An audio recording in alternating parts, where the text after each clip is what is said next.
যে নতুন বাংলাদেশ আমরা পেয়েছি, সেই বাংলাদেশকে আমরা আর কখনোই ব্যর্থতায় পর্যবসিত হতে দেব না।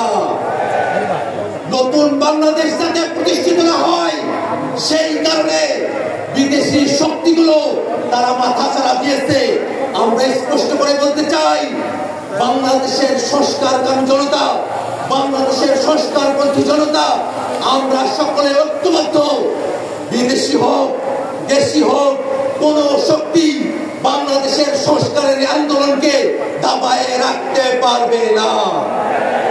একই সাথে আজকের এই মহাসমাবেশের গুরুত্বপূর্ণ বক্তব্য হলো, বিগত 15 বছর ধরে বাংলাদেশের মানুষের উপরে যারা স্বৈরাচারী কায়দায় জুলুম করেছে, বাংলাদেশের মানুষের উপরে পিলখানা, শাপলা সহ 24 অভ্যুত্থানে গণহত্যা সংঘটিত করেছে, সেই সব গণহত্যাকারী আওয়ামী লীগ এবং তাদের দোসর, তাদের সকলকে বিচারের আওতায় নিয়ে আসতে হবে।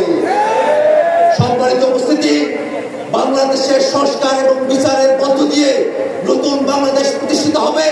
সেই বাংলাদেশ প্রতিষ্ঠায় বাংলাদেশের সকল মুক্তিকামী জনতা ঐক্যবদ্ধ ভূমিকা পালন করবে, এই আশাবাদ ব্যক্ত করে আমি আমার সংক্ষিপ্ত বক্তব্য এখানে শেষ করছি।